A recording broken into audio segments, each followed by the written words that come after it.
is probably the most talked about, the most known. I'm sure all of you in here have pretty much all of these things already in place in terms of supporting employee mental health. I think a lot of that's thanks to the Bell Let's Talk campaign in 2010. A lot of athletes and famous people coming out talking about mental health. The National Standard for Psychological Health and Safety came out in 2013, which is still a great resource. If you've never downloaded it, I would recommend you do that. And that's really about people should come to work and be able to leave in the same or better state than when they came in that day. So that's psychological safety. Anti-stigma campaigns. So again, it's education. We still need to do that.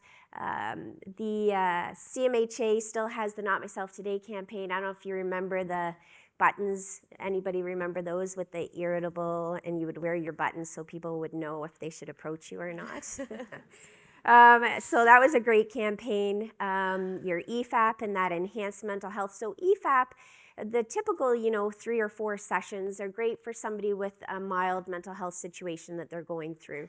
But people that are diagnosed with depression, bipolar disorder, they need more intensive cognitive behavioral therapy. And on average, you're looking at 16 to 20 sessions. And so, Homewood, as well as Dialogue and some of the other EFAP providers, have these enhanced mental health options you can add on to your EFAP program. Paramedicals, I think a lot of employers have pulled out the paramedical benefit.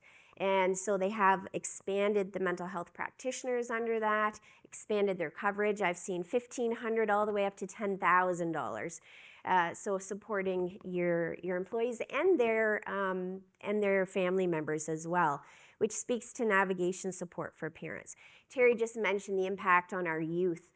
There was a report that came out at the end of March talking about this is kind of a crisis with our youth and our children in terms of mental health. COVID was not kind to them.